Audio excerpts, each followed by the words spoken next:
Greetings, Brendan, all the way from Australia. This is my night time, but it should be a good morning to you from Australia. How you doing?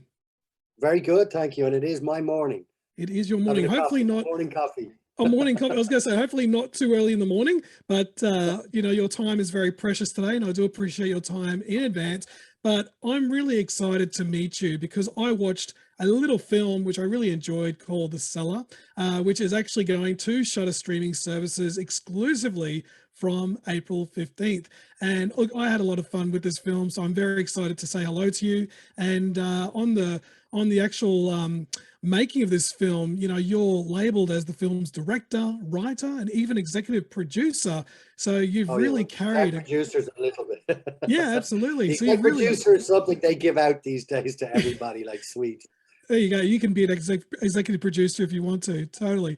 But I was Yeah. really curious to ask the question, where did the idea for this story come from? I noticed very briefly on IMDb, you did a short film back in 2004 called The 10 Steps. So Sure. I was curious to know if you've been carrying this story for quite some time, just waiting for it to have, its moment on the big screen.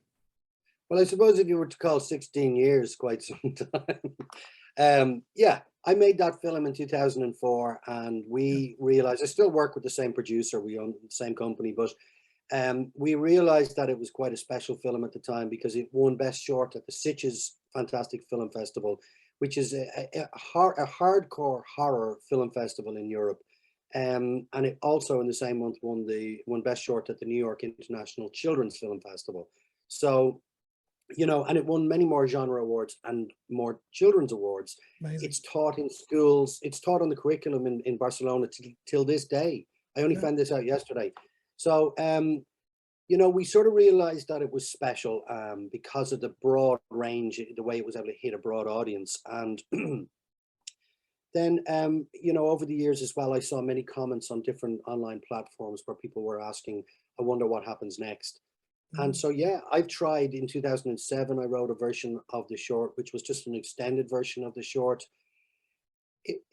I did carry it for all those years, but I was making other films. Like this is my fourth feature, and I was making Yes. other shorts and stuff. So um, it sort of had a bit of interest for a while. The writer of Pilgrimage, my last feature, Mm. took an attempt at a treatment for it, and there was some interest from the States, but nothing happened, and it just died.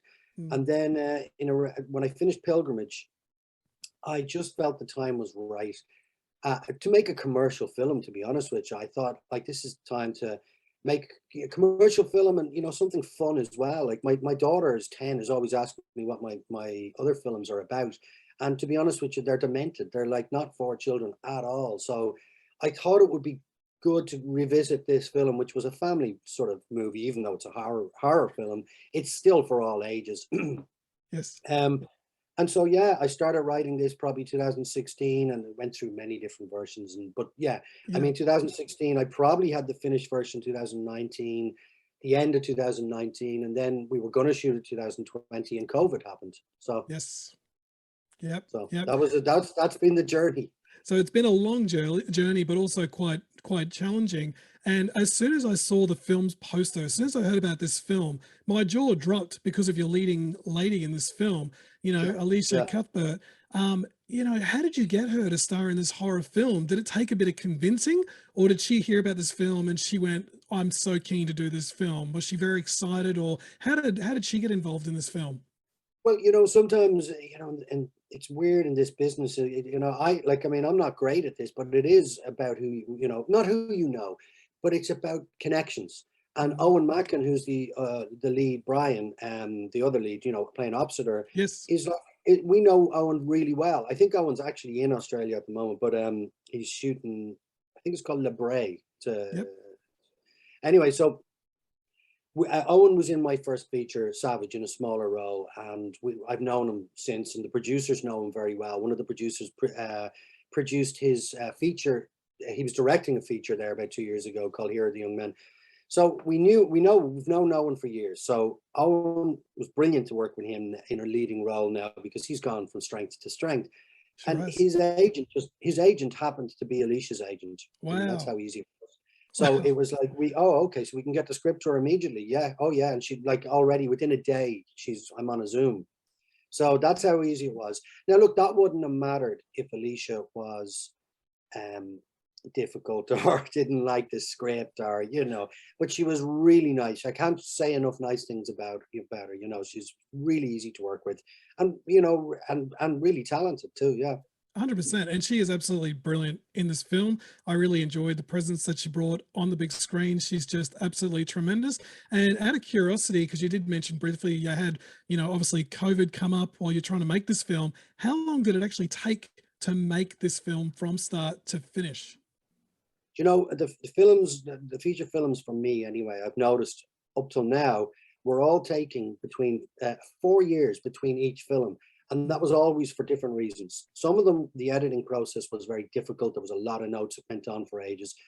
Some of them, they would be finished for a year before they would get their festival. Because, for a lot of sales, the sales agent will want a A-list festival to trigger, distribution deals. Mm. So sometimes you might be waiting, you might be getting refused from Sundance, and then, I know with Pilgrimage, we waited for Tribeca, and Tribeca was our birth.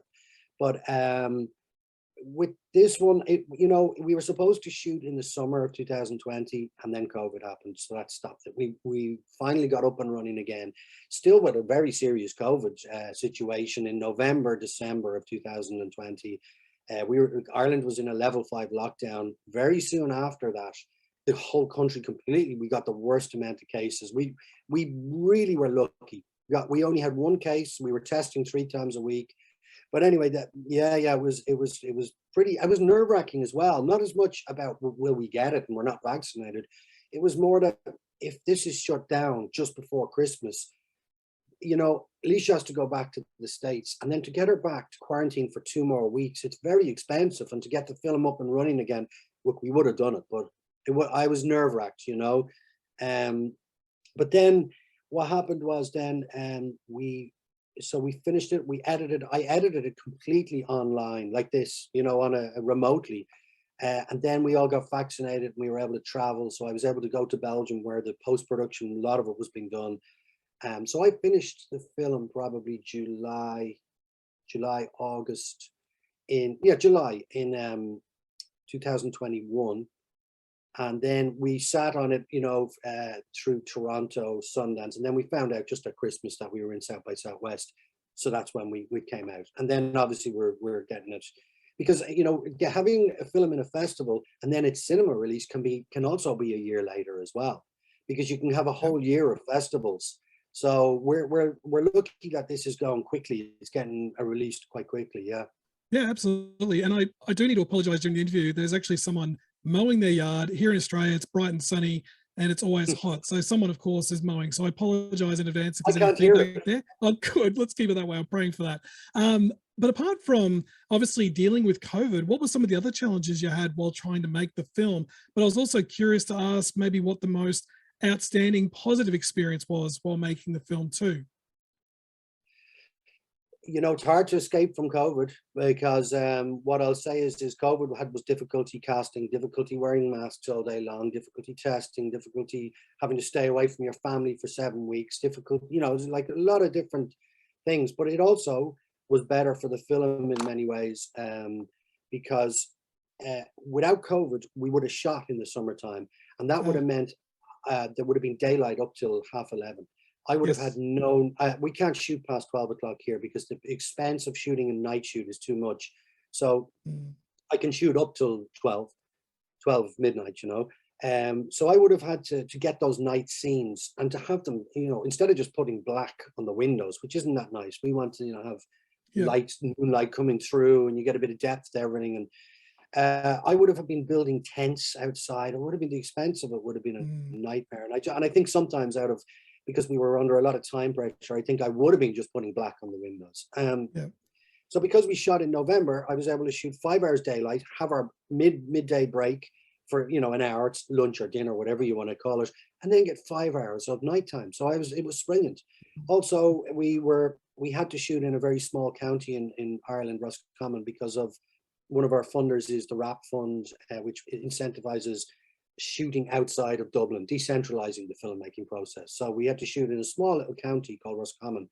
And, you know, I had written an advertising agency that was from a city.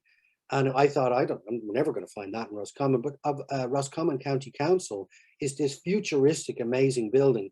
And if COVID had been working, you couldn't get in there because they're doing driving licenses, and you know it's an operating building. You wouldn't get in there. Whereas because of COVID, they were all working from home, and we were able to get in. But you know, the biggest challenge I had was I have it on every film, and because even no matter what the budget, they're still low budget. Because even Pilgrimage, which was a bigger budget, was so ambitious, and you know, it was still low budget. So it's the same problem I always have, and I'm sure most directors have it unless they're shooting massive blockbusters. It's time. Just never have enough time. I run out of time. I don't have enough time to get all the shots I need. And every night I'm running out and all these shots left to get, and it's like, what am I going to do? So there's always my biggest challenge. No, it's tremendous. And I did like the fact that you commented, you know, even though COVID is COVID and it's very painful, you know, in some aspects, you're quite positive with the outlook and used it to your advantage. So I did really admire that you commented on that. And that's a great outlook to have. And I was going to ask too, I can see all this media behind you. Are you a lover of horror films yourself? And if you are, is there a film that really grips you by the heart and stands out the most?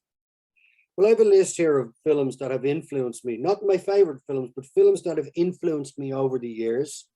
As in each one at a particular period in my time would have, and I'm going to skip through things like Star Wars and Jaws because they were my earliest, but they're not horrors. So I'll just tell you the horrors that are on here. Rosemary's Baby, The Wicker Man, Psycho, Texas Chainsaw Massacre, the original one, Haunting the Innocents, you know, I would say Persona, Through It Last Darkly, and The Hour of the Wolf, the Bergman films, have got horror elements to them. I also love The Vanishing. It's a Danish film called Spurloos, very good film. And here's films that aren't horror, but I'm going to put them in there. I Stand Alone, Saul Contra 2, Gaspar Noé's film, and Irreversible. Don't Look Now, brilliant horror film. And then, is there any other horrors left in here? Martyrs. Good one. Kill List. Yeah. And then you know, I love Cronenberg, and I love, say, J horror, like and K horror, like Ringu and The Grudge and stuff like that. You, sir, have excellent taste in horror films, but it's always just good to know, you know, if there was anything that sort of inspired you with this particular film. As I said at the start of this interview, I'm very appreciative of your time. I know you're extremely popular today with this film coming out, but if I was to give you the floor to the people of Australia, they're going to be listening to this on a podcast, YouTube video, the list goes on. And I wanted to ask your opinion. Why should the people of Australia sign up to Shudder and check out this film called The Cellar, which is available from Shudder on April 15th. If I gave you the floor for about, say, 30 seconds, what would you like to say as we come to a bit of a summary and close? Sure. I'd say it's, you know, a fun movie for a Friday night. And I'd say it's a lot of fun because not in terms of comedy or something, but in terms of there's some twists and turns in this that I don't think have been seen in horror movies before. And also, it goes places by the end that you just couldn't imagine. And there's a pretty cool demon in it as well. The demon is insanely cool and creepy as all get out. So I do agree with you on that. And one credit to you I will give you, just to add the icing on the cake, if you will, you really hooked me early on with this film. I started watching it and I wasn't going anywhere. I just had to sit in my seat and find out the outcomes of this whole story and the characters. The list goes on. So again, I had a lot of fun with this film, and I'm very confident that the people of Australia, they're going to have a blast with this film, and it's truly a credit to you. So a big thank you, and I really do appreciate your time once again. And for those that are listening, check it out, April 15th on Shudder. It's definitely worth a watch. Thank you. Thank you. All the best.